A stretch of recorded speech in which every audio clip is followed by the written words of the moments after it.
Bakers இந்த OTT லான்ச்சுக்கு திறப்பு விழாவுக்கு வருகை தந்திருக்கின்ற என்னுடைய நண்பர்கள் அனைவருக்கும் என்னுடைய வணக்கம்.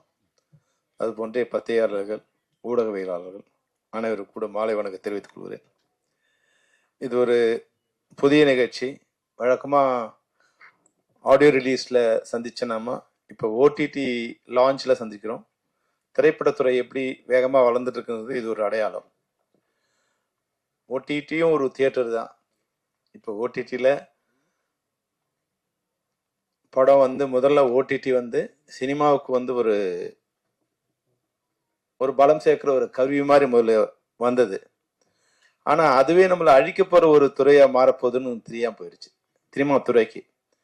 சினிமா துறைக்கு ஓடிடி வந்த உடனே ஓடிடி அவங்க பெரிய கார்பரேட் செக்டர்ஸ் உள்ள வரும்போது தங்களுடைய பேங்கிங் சிஸ்டத்துக்கு முதல்ல என்ன பணம் கட்டமோ அந்த பணம் கொடுத்து அந்த பொருள்லாம் வாங்கிட்டாங்க.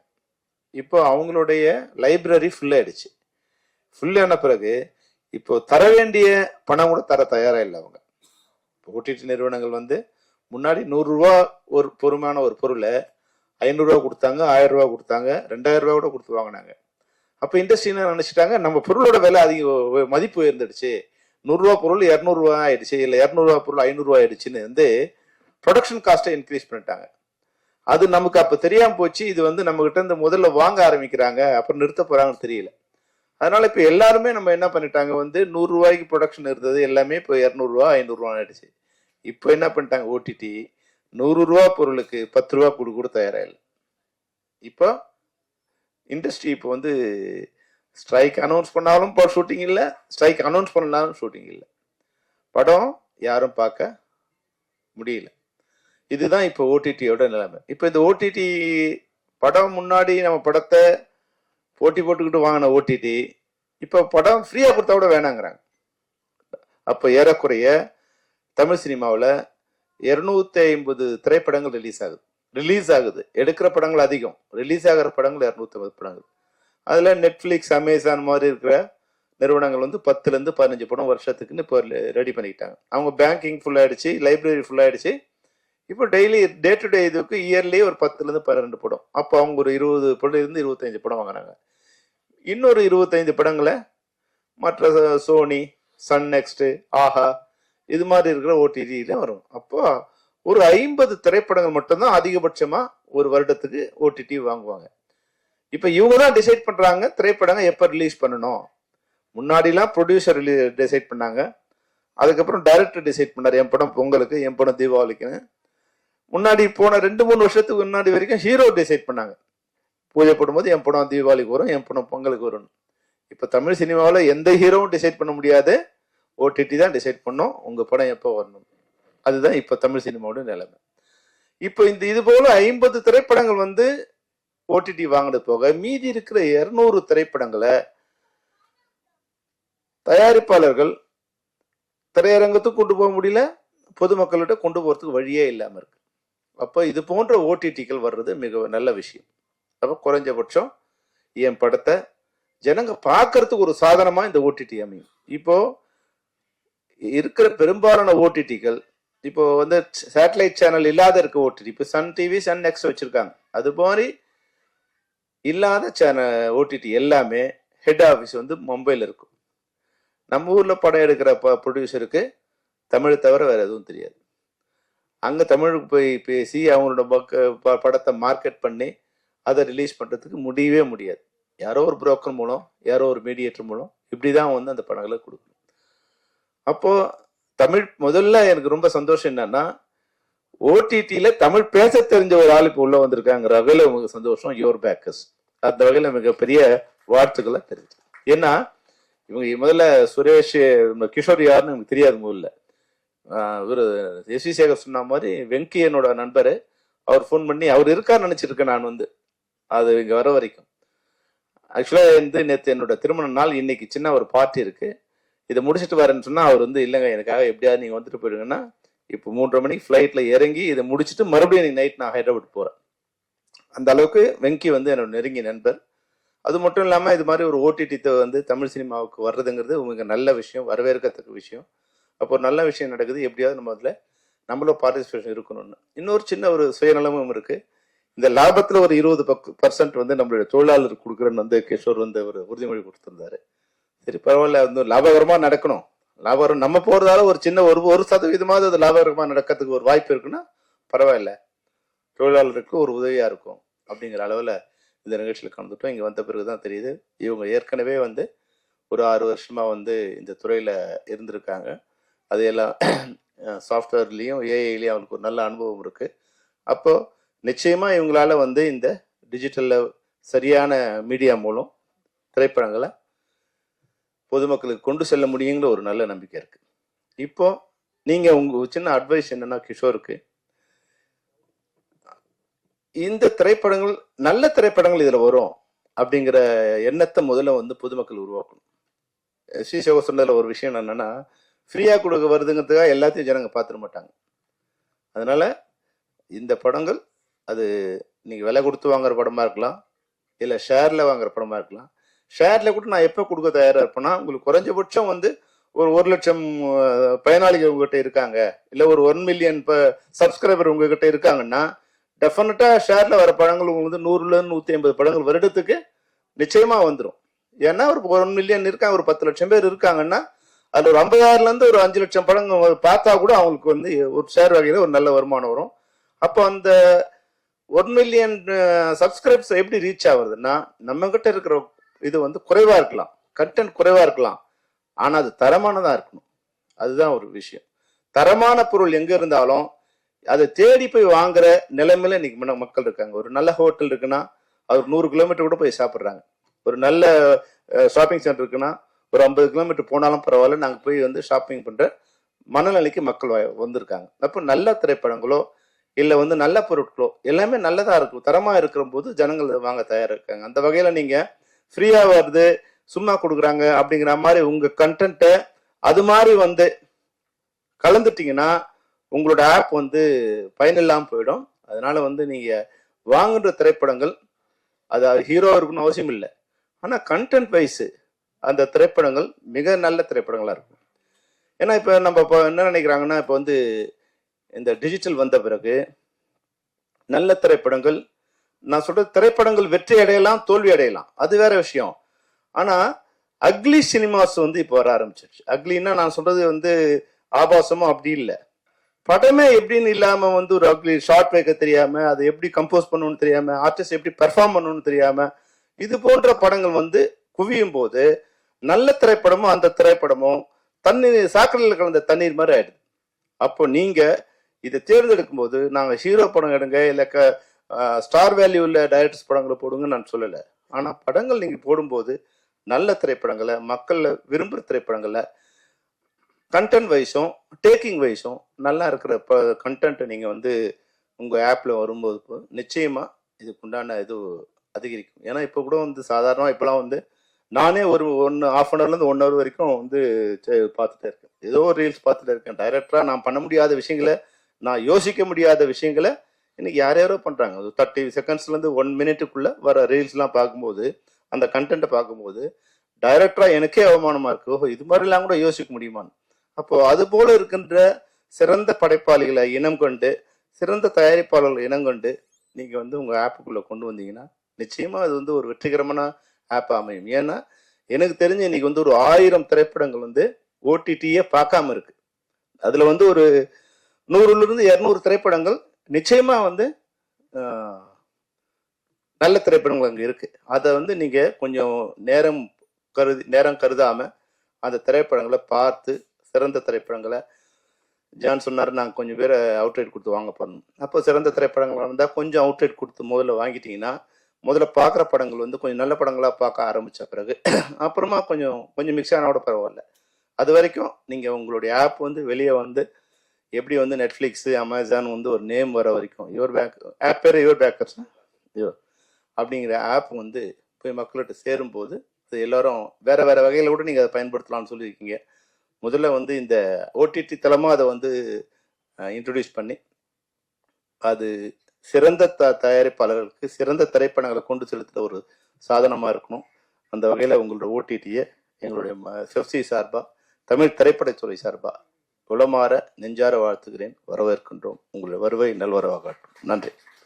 பேச அழைத்ததுக்கு காரணம் நான் 3 மணிக்கே வந்துட்டேன். நீங்கள் இங்கே தானே இருக்கீங்க, மார்னிங் 9 to நைட் 9 வரைக்கும். இது எங்கள் ட்ராமாவில் ஒரு விஷயம் சொல்லுவோம், எவ்வளோ லேட்டாக ஆரம்பித்தாலும் கரெக்ட் டயத்துக்கு முடிச்சிருவோம் அப்படிம்போம். அது மாதிரி இப்போ 6 மணிக்கு அடுத்த ஷோ இங்கே இருக்கிறதுனால கண்டிப்பாக இது 5:45க்கு முடிஞ்சிடும். அது ஒரு சந்தோஷமான செய்தி உங்களுக்கு. அண்டு ஓடிடி பிளாட்ஃபார்ம் வந்து ஃபஸ்ட்டு இது எனக்கு நம்முடைய கிஷோர் கூப்பிட்டாரு. துபாயிலேருந்து வெங்கின்னு என் பையனுடைய கிளாஸ்மேட், அவன் அதில் ரொம்ப நீங்கள் போய் வரணும்னு சொல்லி கூப்பிட்ட போது நான் பார்த்தேன், இன்விடேஷன் பார்த்தா 5 பேருக்கு மேலே ஆளே இல்லை. இது என்னது பிரசாத் ஸ்டூடியோவில் 5 பேர் ஸ்டேஜ் இல்லையா, ஆச்சரியமாக இருக்கே அப்படின்னா அதுலேயும் 2 பேர் வரலை, 3 பேர் தானா அப்படின்னு நினச்சி வந்து பார்த்தா ஆஸ் யூஷுவல் மறுபடியும் ஃபுல் ஸ்டேஜ் இருக்குது. ஏனென்றால் இது வந்து இது வாழ்த்த வந்த நெஞ்சங்கள். அதை நீங்கள் நிறையா ஆடியோ லான்ச்லாம் பார்த்துருப்பீங்க. சம்மந்தப்பட்டவங்கெல்லாம் கீழே உட்காந்துருப்பாங்க, நிறைய பேர் மேலே உட்காந்து இதை பற்றி பேசி, நிறைய பேர் அந்த படத்துக்கு சம்மந்தமே இல்லாத விஷயத்த பேசி அது பெரிய வைரல் ஆகி அந்த படத்தை பற்றின லைன் ஒரே ஒன்று வந்து இந்த படத்தின் போது இவர் பேசியதுன்னு வந்துடும். அது நான் சொல்லுவேன், நிறைய அந்த மாதிரி படங்கள் ஆடியோ லான்ச் பண்ணும்போது அந்த படத்தை சம்மந்தப்பட்டவங்களை மேடையில் வச்சு அவங்களை பற்றி பேசினாதான் அது வெளியில் போய் சேரும். இந்த ஆடியோ லான்ச் வைக்கிற பர்பஸே அந்த படத்தை ப்ரமோட் பண்ணணும்னு. ஆனால் அங்கே வரக்கூடியவர்கள் பேசக்கூடிய விஷயங்கள் சிலது அவுட் ஆஃப் கான்டெக்ஸ்டில் போகும்போது அதுவாயிடும். இந்த எனக்கு இவங்ககிட்ட பிடிச்சது இவங்களுடைய சோஷியல் சர்வீஸ். கிட்டத்தட்ட 13 வருஷமாக பண்ணி கொண்டு 6 வருஷமா. இப்போ நீ 13 எங்கே வந்தது? அவங்க தப்பாகிட்டாங்களா? சரி சரி, பரவாயில்ல.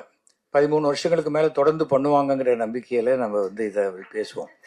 6 வருஷம் பண்ணியிருக்கிறதுங்கிறது, ஏன்னா சமூக சேவை என்பதே சினிமாலேயே கூட நிறைய பேருக்கு அது சமூக சேவை தான். பேமெண்ட் வந்தால் தான் அது சினிமா, நமக்கு அது வந்து தொழில், இல்லைன்னா அது சமூக சேவை தான். வரது இல்லை நிறைய பேருக்கு. இது வந்து நான் ப்ராஃபிட்டுன்னு சொன்னாங்க. நான் நிறைய வெளிநாட்டுகளுக்கெல்லாம் போகும்போது அவங்களும் போடுவாங்க, சார் நாங்கள் நான் ப்ராஃபிட் ஆர்கனைசேஷன் வாங்க. அப்புறம் போனப்புறம் தான் தெரியும் அந்த நான் மட்டும் தமிழில் இருக்கும், நான் ப்ராஃபிட் ஆர்கனைசேஷன் அப்படின்னு அது மாற்றிடுவாங்க. பட் இது அப்படி இல்லை. இவங்க பண்ணுற வேலைகள்லாம் பார்க்கும்போது ரொம்ப சந்தோஷமாக இருக்குது. நான் என் ட்ராமா முடியும் போது பேசுவேன், ஒருவேளை என் ட்ராமா உங்களுக்கு பிடிக்கலன்னா நீங்கள் கொடுத்த பணம் வேஸ்ட் இல்லை. நாங்கள் வருஷத்துக்கு ஒரு 100 ஸ்டூடெண்ட்ஸுக்கு ஃபீஸ் கட்டுறோம், புக்ஸ் வாங்கி தரோம், யூனிஃபார்ம் வாங்கி தரோம், வருஷத்துக்கு 200 பேர் வரைக்கும் ஃப்ரீ கேட்ராக்ட் ஆப்ரேஷன் பண்ணுறோம். அண்டு அதே போல் ஹாஸ்பிட்டலைசேஷனுக்கெல்லாம் உண்டான உதவிகள் எல்லாம் செய்கிறோம். எல்லாவற்றையும் தாண்டி மாதத்துக்கு 10 அல்லது 15 அனாதை பிணங்களை கொண்டு வந்து அடக்கம் செய்கிறோம். ஸோ இது நீங்கள் கொடுக்குற பணத்தில் தான் நாங்கள் இதெல்லாம் பண்ணுறோம் அப்படின்னு நம்ம சொல்லுவோம். ஏன்னா 2 விஷயம் இருக்குது. கொடுத்த காசுக்கு ட்ராமா பிடிச்சிதானா ஒன்று, என்னையா இவ்வளோ காஸ்ட்டு, ஏன்னா எங்கள் ட்ராமாவுக்கு ஃபஸ்ட் ஷோ டிக்கெட் 1000 ரூபா, லாஸ்ட் ஷோ டிக்கெட் 300 ரூபா, அந்த மாதிரி இருக்குது. பட் இந்த இலவசம் அப்படிங்கிறாங்க. நிறைய கஜானாங்கிற வார்த்தை போச்சுனோன்னு எனக்கு யாரும் கஜானா காலிங்கிறத இங்கே சொல்லிடக்கூடாதுங்கிறதுனால உங்கள் கஜானா சிறப்பாக இருக்க வேண்டும், நல்லா இருக்கணும். ஏன்னா நீங்கள் வேறு அப்பப்போ வெள்ளை அறிக்கை கொடுக்குறேன்னு இருக்கீங்க ஓப்பனாக இந்த இதில், அதெல்லாம் நல்ல விஷயந்தான். ஆனால் தயாரிப்பாளர்கள் என்பவர்கள், இது வந்து சினிமாங்கிறது ஒரு தொழில், கலைங்கிறது ஓகே, ஆனால் தொழில். போட்ட பணம் அந்த தயாரிப்பாளருக்கு வரணும். நடிகர் மட்டும் சம்பாதிச்சுட்டு போகிறேன், தொழில் செய்கிறவங்க பாக்கி இருக்கிறவங்க சம்பாதிச்சுட்டு போகிறோம் அப்படின்னா அது சரியாக இருக்காது. பணம் போட்டவர்களுக்கும் திருப்பி பணம் வந்தால்தான் அது வந்து ஒரு நல்ல தொழில். நீங்கள் இவ்வளோ சேரிட்டி பண்ணுறதுக்கு இந்த ஓடிடி பிளாட்ஃபார்ம் ஒரு நல்ல தொழிலாக அமைய வேண்டும் என்று நான் ஆண்டவனை பிரார்த்தித்துக் கொள்கிறேன். காரணம் வந்து எதுவுமே ஃப்ரீ கிடையாது உலகத்தில். நோ மீல் இஸ் ஃப்ரீ அப்படிம்பாங்க யூஎஸில். அந்த மத்தியானம் லஞ்சு சாப்பிடும்போது கூட அதை வந்து ஆஃபீஸ் மீட்டிங் ஆக்கி ஒரு பர்கரை சாப்பிட்டு மீட்டிங் இது அஃபிஷியல் ஆக்கிடுவாங்க, அந்த மாதிரி. ஸோ அண்ட் ஓடிடி பிளாட்ஃபார்ம் அப்படிங்கும்போது இன்னொரு விஷயத்தை நான் இப்போ பார்த்த 4-5 ட்ரெய்லர் பார்த்து எல்லாருமே அந்த சமூக அக்கறையோடு எடுக்கக்கூடிய விஷயங்களாகத்தான் இருக்கிற மாதிரியாகத்தான் தெரியுது. அது வந்து அந்த மாதிரி மட்டுமே. இப்போ நான் என்டர்டெயின்மெண்ட் மீடியாவில் வந்து கொஞ்சம் உங்களுக்கு என்டர்டெயின்மெண்ட்டுக்கு உண்டான விஷயங்களும் இருக்கணும். நல்ல சில படங்கள் பாருங்க, ஃபர்ஸ்ட் ஹாஃப் முழுக்க காமெடியா இருக்கும், செகண்ட் ஹாஃப் சென்டிமெண்ட் போய் கிளைமேக்ஸ் ஆக்ஷன்ல போய் எல்லா விஷயங்களுமே இருக்கும். ஆனா அந்த ஓடிடிக்குன்னு எடுக்கும்பொழுது, குறும்படம்னு எடுக்கும்போது பார்த்தா ஒரு ஒரு சோக காட்சி, ஒரு பரிதாபமான நிலைமை, அப்படியே நம்ம வர வேண்டியது கிடையாது. அதை தாண்டின ஒரு உங்களுக்குள்ளேயே இப்போ பிளாட்ஃபார்ம் ஃப்ரீங்கிறதுனால உட்காந்து பார்த்துட மாட்டாங்க. உங்களுக்கு பார்க்க ஆரம்பிக்கும் பொழுது அது முடியிற வரைக்கும் நம்ம இன்ட்ரெஸ்ட் கிரியேட் பண்ணக்கூடிய கண்டென்ட்டை நம்ம கொடுக்கணும். அதுக்கு நீங்க உங்க டெக்னிக்கல் டீம்லாம் என்ன வேணா இருக்கலாம், ஆனால் அந்த கண்டென்ட்டை செலக்ட் பண்ற டீம் நல்ல டீமாக வைத்து கொள்ள வேண்டும். ஏன்னா ஓடிடியில் கூட முன்னாடியே பணம் கொடுத்து யார் படம் வாங்குறாங்க? பெரிய படம் யார் பார்ப்பார்களோ, பெரிய ஆர்டிஸ்ட் படம் யாரோ அந்த படங்கள் தான் வாங்குறாங்க. ஷேரிங், ரெவின்யூ ஷேரிங்லாம் ஓகே, உங்களுக்கு பிடிச்சிது. ஆனால் அந்த ரெவின்யூ ஷேரிங்க்கு முன்னாடி அந்த ப்ரொடியூசர் எத்தனை ரூபாய் இன்வெஸ்ட் பண்ணணுங்கிறது இருக்கு. அப்போ அந்த ப்ரொடியூசர் என்ன நினைப்பாரு, நமக்கு இந்த ரெவியூ ஷேரிங்கில் நமக்கு இந்த பணம் வருமா அப்படின்னு நினைப்பாங்க. அதனால நீங்க நிறைய யோசிச்சு நிறைய விஷயங்கள் பண்ணுங்க. ஏனென்றால் எந்த தொழிலுமே எடுத்தோன்னே டிஸ்கரேஜ் பண்ணக்கூடாது. ஆனால் அதே சமயம் ப்ளஸ் அண்ட் மைனஸ் எல்லாவற்றையும் யூகி சேது வந்திருக்காரு, வாங்க இங்கே உங்களுக்கு தான் அந்த சேர். அது வாங்க பாஸ், உங்கள் ஃபோட்டோவை போட்டு ஆளே காணும், வாங்க வாங்க. யூகி சேது அவர்கள் தொலைக்காட்சியினுடைய முன்னோடி இவர்கள்லாம் தான், வாங்க.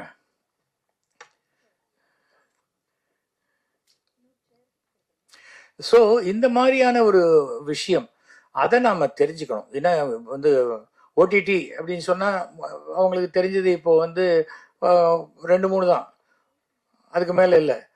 நெட்ஃப்ளிக்ஸு, அமேசான், அப்புறம் அதுக்கு அடுத்தது சன் நெக்ஸ்ட்டு, இப்படிலாம் வந்துடுது. அப்புறம் நம்மளுடைய விஜய், ஸ்டார் விஜய், இதெல்லாம் இருக்குது. இதெல்லாம் தாண்டி நம்ம ஜெயிக்கணும். கலை உலகத்தில் மட்டும் ஒரே ஒரு விஷயம்தான், இந்த விசிட்டிங் கார்டு அந்த விசிட்டிங் கார்டு இது அது எதுவுமே இல்லை. இது வந்து அப்ரூவ் பண்ணணும். ஜனங்க ஏற்றுக்கொண்டால் அது மிகப்பெரிய வெற்றி அடையும். இல்லைன்னா நம்மளே இப்போ படம் எடுத்து நம்மளே ப்ரொஜெக்ஷன் போட்டு நம்மளே பார்த்துக்கிற மாதிரி தான் அது. அது இல்லை. அதனால் நல்லா ஒர்க் பண்ணுங்க. நல்ல யங்ஸ்டர் டீம் நல்லா இருக்கீங்க. இளைஞர்களுக்கு வாய்ப்பு கொடுக்கணும் அப்படிங்கிறீங்க. ஆனால் அதே சமயத்தில் முதியோர்களுடைய அனுபவங்களையும் எடுத்துக்கொள்ளுங்கள். அதுதான் ரொம்ப முக்கியம். ஏன்னா அது இருந்தால் தான் அது வெறும் இளைஞர்கள் மட்டும் பெருசாக எல்லாத்தையும் பண்ணிட முடியாது. அனுபவம் தான் பாடம் அப்படின்னு சொல்லுவாங்க. சினிமாவில் நிறைய அனுபவசாலிகள் இருக்கிறார்கள். ப்ராபப்ளி சில பேர் வெற்றி பெறாதவர்களாக கூட இருக்கலாம். ஆனால் அவர்களுடைய அனுபவங்களை எல்லாம் பயன்படுத்தி கொள்ளுங்கள். இன்னைக்கு டெக்னாலஜி வந்துருக்கு. நேற்றுக்கு ஒன்றுன்னு ஒரு படம் வந்திருக்கு, ஐ திங்க் நீங்கள் பார்த்துருப்பீங்க. ஸோ ஒரே ராஜ்குமார் ஒரே ஒருத்தர் எடுத்து வந்த படம். இது உலக சாதனை. இது நம்ம தமிழர்கள்லாம் அப்படி கைத்தட்டி அவரை வந்து வரவேற்கக்கூடிய ஒரு விஷயம். அந்த மாதிரி ஒரு டெக்னாலஜி எல்லாம் மாறி போச்சு. இன்னைக்கு செல்போன்லயே நீங்க படம் எடுக்கிறாங்க, வந்துருச்சு. ஸோ இதுங்க அதுதான் வேணும், இதுதான் வேணும், இவங்க தான் வேணும், அதெல்லாம் மாறி போகும்பொழுது அந்த காலகட்டத்துக்கு ஏற்ப எல்லாவற்றையும் தாண்டி ரசனைகளுக்கு ஏற்ப நீங்க உங்களுடைய தொலைக்காட்சியை வடிவமைத்துக் கொள்ளுங்கள். அதுதான் உங்களுக்கு மிகச்சிறந்த வெற்றியை கொடுக்கும். அதுதான் சினிமாலேயே சக்சஸ் இஸ் ஃபார்முலா அப்படிம்பாங்க, மைட் இஸ் ரைட் அப்படிம்பாங்க. எது வெற்றியோ அதுதான். ராமராஜன் படத்துல இந்த பசுமாடு கிட்ட பால் கறந்து அந்த பாட்டு ஹிட்டுன்னா அப்புறம் 10 படத்துல ராமராஜன் இல்லாட்டாலும் அந்த பசுமாடு தான் இருக்கும். ஏன்னா அந்த பசுமாடு தான் சென்டிமெண்ட்டுங்க. அப்புறம் திடீர்னு சொல்லுவாங்க, இல்லை சார் இப்போ கொஞ்சம் எதுவும் மாறி போச்சு, நடுவு ராமராஜன் பால் கறக்கட்டும், பசுமாடு பாடட்டும், சரி அதுதான் வெற்றி, ஓகே அப்படி எடுப்பாங்க. எல்லாருமே அப்படிதான் போனாங்க. எல்லாம் வித்தியாசமான முயற்சிங்கிறது இப்போதான் இந்த காலகட்டங்கள். ஆனால் எல்லாமே ஆர்ட் ஃபிலிம் மாதிரி, ஃபிலிம் ஃபெஸ்டிவலில் பார்க்குற படம் மாதிரி இருந்ததுன்னா அதை நம்ம வாசலில் பார்க்கக்கூடிய ஒரே விஷயத்த ஸ்க்ரீனில் வந்து பார்க்கறதுக்கு எது காசு கொடுத்து பார்க்கணும்னு தோணும். அந்த சீனுடைய பிரம்மாண்டத்துக்கு உண்டான கண்டென்ட்டை யோசிச்சு பண்ணினா உங்களுக்கு நிச்சயமான வெற்றி கிடைக்கும். என்றைக்குமே இந்த முயற்சி, பாண்டிச்சேரியிலேருந்து நிறைய கலைஞர்கள் நான் பார்த்துருக்கேன், சினிமாக்குள்ள வந்து வெற்றி பெறணும்னு வரக்கூடியவங்க நிறைய பேர் வந்திருக்காங்க. எந்த காலத்திலும் உங்களுடைய நீங்கள் கொடுக்க வந்துருவோம்னு சொன்னீங்க, அதே மாதிரி நீங்கள் எவ்வளவோ சேரிட்டி பண்ணுறீங்க, அந்த சேரிட்டி உங்களை காப்பாற்றும். உங்களுக்கு அனைவருக்கும் என்னுடைய மனமார்ந்த வாழ்த்துக்களை நான் தெரிவித்துக் கொள்கிறேன். நேற்றுக்கு தான் நம்முடைய முதுபெரும் நடிகை சவுகார் ஜானகம்மா இறந்து போயிட்டாங்க. அவங்களுக்கு இந்த இந்த 4:30 மேலே அவங்களுடைய கிரிமேஷன் நம்ம ஒரு 30 செகண்ட்ஸ் நம்ம எழுந்து அந்த அவருக்கு உண்டான அந்த அஞ்சலியை நம்ம செலுத்தினா மிகப்பெரிய கௌரவமாக இருக்கும்.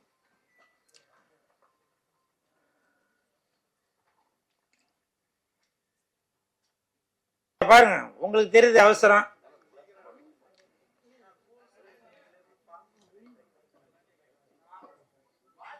ஓகே ஓகே, நீங்க போங்க போங்க போங்க போங்க சார், போங்க. அவர் பேரையும் அழிச்சிட வேண்டிதான். அவரை பத்தி பெருமையா பேசலாம்னு நினைச்சேன்.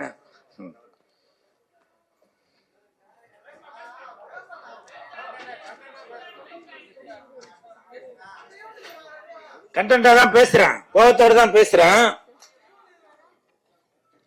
யுவர் பேக்கர்ஸ் அந்த டீம் எனக்கு கிட்டத்தட்ட ஒரு 5-6 வருஷமா தெரியும். நேற்று நைட்டு ஒரு 11:30 மணிக்கு அவர் பேர் கிருஷ்ணராஜ் சார், இப்போ வந்து கிஷோர் ஆதித்யா அப்படின்னு சொல்லி பேர் மாத்திருக்காரு. அவர் வந்து கிட்டத்தட்ட எனக்கு ஒரு 5-6 வருஷமா தெரியும். பொதுவாக சொல்லுவாங்க இல்லையா, நாங்கள் வந்து ஒரே தட்டில் சாப்பிட்டவங்க அப்படின்னு ஒரு வாய்க்கு சொல்லுவாங்க. ஆனால் உண்மையிலேயே நானும் சாரும் ஒரே தட்டில் சாப்பிட்டால்தான். சுதந்திர தினம் 75வது சுதந்திர தினம் அப்போ 75 போட் எடுத்துக்கிட்டு பாண்டிச்சேரி கடலுக்குள்ள போய் அங்க உள்ள, அதாவது கடலுக்குள்ள வந்து சில பிளாஸ்டிக் பொருள்லாம் இருக்கும், அதெல்லாம் எடுத்துட்டு வர்றது அப்படின்னு சொல்லி சில சமூக சேவையெல்லாம் சொல்லி பண்ணோம். அப்போ ஸோ எனக்கு வந்து அப்போ இருந்து அவர் வந்து அவ்வளோ பழக்கம். என்னுடைய உடம்புல ரத்தம், நாடி, நரம்பு, கிட்னி, கல்லீரல் எல்லாம் இருக்குனாக்கா அதுல எதனா ஒரு பார்ட்டு கண்டிப்பாக நம்ம கிஷோர் ஆதித்யா அவர்களுடைய பேர் இருக்கும். இதுக்கு யாரும் கை தட்டாதீங்க, அவங்கெல்லாம் போயிட்டாங்க, இன்னும் சேர்லாம் குறைஞ்சிருச்சு. அதே மாதிரி இப்ப இங்க வந்திருந்தவங்களுக்கு கூட பெருசா அவங்களுக்கு கிஷோர் சாரை வந்து பழக்கம் இருக்குமா அப்படின்ற எனக்கு தெரியல. ஆனால் எனக்கு தெரியும், நான் கண் கூட பார்த்தவன். அவ்வளவு உதவி அவ்வளவு உதவி பண்ணிட்டு இருப்பாரு. ஒரு தடவை நான் பாண்டிச்சேரிக்கு போயிருக்கப்ப ஒரு ஆட்டோல ஏறலான்னு போறப்ப அப்ப அவர் வந்து சொன்னாரு, சார் நீங்க யுவர் பேக்கர்ஸ் கூட சேர்ந்து ஒர்க் பண்ணீங்களா அப்படின்னு சொல்லிட்டு எனக்கு வந்து அன்னைக்கு ஆட்டோ காசு வேணாம் அப்படின்னு சொல்லி சொன்னாரு. அப்படி உண்மையிலேயே நல்ல மனிதர் என்றால் என்னை பொறுத்தவரை அவர் ஒரு அன்னை தெரசா அப்படின்னு சொல்ற அளவுக்கு தான் இந்த கிஷோர் ஆதித்யா சார் இருக்காங்க. பாருங்க, சொல்லும் போது கூட ஆமான்னு சொல்லி பெல் அடிக்குது. ஸோ அப்படி ஒரு உன்னதமான மனிதர் தான் இந்த ஆதித்யா கிஷோர் அவர்கள். அவர் ஆரம்பிச்சிருக்கிற இந்த யுவர் பேக்கர்ஸ் பிளே அந்த ஓடிடி, அவருக்கு என் மனமார்ந்த வாழ்த்துக்கள். அதாவது நான் ப்ராஃபிட், பணம் வேணாம் அப்படின்ற ஒரு ஐடியாவோட தான் ஆரம்பிச்சிருக்காரு. ஏன்னா மக்கள் பணம் மக்கள்கிட்ட தான் இருக்கணும் அப்படின்னு நினைக்கிறாரு. மக்கள் பணத்திலிருந்து ஒரு பைசா கூட தொடமாட்டேன், தொடவும் விடமாட்டேன், தொட்டாலும் விடமாட்டேன், இதற்கு முன் தொட்டவர்களையும் விடமாட்டேன் அப்படின்னு எப்படி சட்டமன்றத்துல விஜய் சார் சொன்னாருங்களோ அதே மாதிரி இப்போவும் 2031 ஒருவேளை பாண்டிச்சேரியிலேயோ இல்ல தமிழகத்திலேயோ கூட முதலமைச்சராக கூட வரலாம். அப்படி ஒரு சிறப்பு மிக்க நமது கிஷோர் ஆதித்யா அவர்களுக்கு என் மனமார்ந்த வாழ்த்துக்களை தெரிவித்துக் கொள்கிறேன். அதே மாதிரி இங்க பேசும்போது எல்லாரும் சொன்னாங்க ஸ்ட்ரைக் வந்துருச்சு, அதனால படம் வந்து இனிமே ஷூட்டிங் நடக்குமா அப்படி அப்படின்னு சொல்லி சொன்னாங்க. அது வந்து நான் நியூஸ்ல எல்லாம் பார்த்தேன். அப்ப பார்த்துட்டு அதை நான் கமெண்ட்லாம் படிச்சேன், என்னென்ன சொல்லியிருக்காங்கன்னு. பொதுமக்கள் யாருமே கவலைப்படவே இல்லைங்க. அவங்க ஒரே வார்த்தை தான் போட்டிருக்காங்க, என்னன்னாக்க படம் வந்தாலும் சரி வராட்டி சரி அதை பத்தி எங்களுக்கு கவலை இல்லைங்க, எங்களுக்கு சட்டசபையில நடக்கிறதே அது ஒரு படம் மாதிரி தான் இருக்கு. ஃபைட்டு வேணுமா ஃபைட் இருக்கு, சாங்கு வேணுமா சாங் இருக்கு, காமெடி வேணுமா காமெடி இருக்கு அப்படின்னு அந்த கமெண்ட்ல உள்ளவங்க எல்லாரும் போட்டிருந்தாங்க. அப்பதான் நான் யோசிச்சேன், நான் யுவர் பேக்கர்ஸ் பிளே அந்த ஓடிடில படங்கள் மட்டும் போடாதீங்க, இன்னைக்கு சட்டமன்றத்துல நடக்கிற அந்த விஷயங்களையும் நீங்க ஓடிடில போட்டீங்கன்னாக்க படம் ஓடுறத விட அந்த சட்டமன்றத்துல ஓடுறது நல்லா பிச்சுக்கிட்டு ஓடும் அப்படின்னு என்னுடைய ஒரு கணிப்பு. அதனால இந்த ஓடிடி ஆரம்பித்துள்ள கிஷோர் ஆதித்யா சார், உங்களுக்கு ஒரு வேண்டுகோள், உங்களுடைய ஓடிடி தளத்துல முடிஞ்சால் அதற்கான சாத்தியம் இருந்தால் சட்டமன்றத்தில் நடக்கக்கூடிய அந்த விஷயங்களையும் நீங்க அதுல டெலிகாஸ்ட் பண்ணணும் அப்படின்னு சொல்லி தாழ்மையுடன் கேட்டுக்கொள்கிறேன். எழுதி வச்சதெல்லாம் படிச்சாச்சு, அவ்வளவுதான். அப்புறம் என்னை வந்து லேட்டா ஏத்துனாங்க ஸ்டேஜ்ல. நான் நைட்டு 11:30 மணிக்கு தான் கிஷோர் சார் வந்து என்கிட்ட பேசினாரு. கூல் இந்த மாதிரி நாளைக்கு வந்து இந்த மாதிரி ஒரு நிகழ்ச்சி இருக்கு வாங்க அப்படின்னு. நான் திண்டிவனத்துல இருந்தேன். அப்ப திண்டிவனத்துல இருக்கேன். அவங்க அங்கிருந்து வரணுமே சார். இல்ல நீங்க வாங்க கண்டிப்பா வரணும் அப்படின்னு சொன்னார். இங்க வந்ததுக்கு அப்புறமும் உட்காரும்போது பின்னாடி உள்ளவங்க சொன்னாங்க, சார் டைம் ரொம்ப கம்மியா இருக்கு, கொஞ்சமா பேசிருங்க. அப்புறம் கிஷோர் சார் சொன்னாரு, இல்லைங்க அவர் பேசட்டும் அப்படின்னு சொன்னார். இது எதுக்காக சொல்றேன்னா, கஷ்டப்பட்டு ஒரு நிகழ்ச்சி நடத்துறவங்களுக்கு தாங்க தெரியும். சொல்லுவாங்கல்ல, அந்த கோழி முட்டை போடுறதுக்கு தான் அந்த இதோட வலி தெரியும் அப்படின்னு. அது மாதிரி இவ்வளவு செலவு பண்ணி அந்த நிகழ்ச்சி பண்ணும்போது அது கொஞ்சம் ப்ராப்பரா பண்ணுங்க அப்படின்னு சொல்லிட்டு நான் ரிக்வெஸ்ட் பண்ணி கேட்கிறேன். புரியுதுங்களா?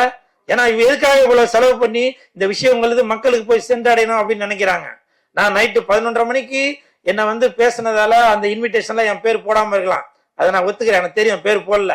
அதுக்காக இங்க யார் யார் வந்திருக்கா என்ன ஏது, ஏன்னா இன்னைக்கு 2000 கேமரா இருக்குது. எதுக்காக? இது இந்த விஷயங்கள் எல்லாமே மக்களுக்கு போய் சேரணும் இருக்காதான். அதனால அவர் ஒருத்தருமே வந்து எல்லாத்தையும் ஃபாலோ பண்ணிட்டு இருக்க முடியாது. ஊர் கூடி தேர் இழுத்தாதான் இந்த யுவர் பேக்கஸ் பிளே போய் வந்து சேர வேண்டிய இடத்துல போய் சேரும். அதனால தாழ்மையான வேண்டுகோள்.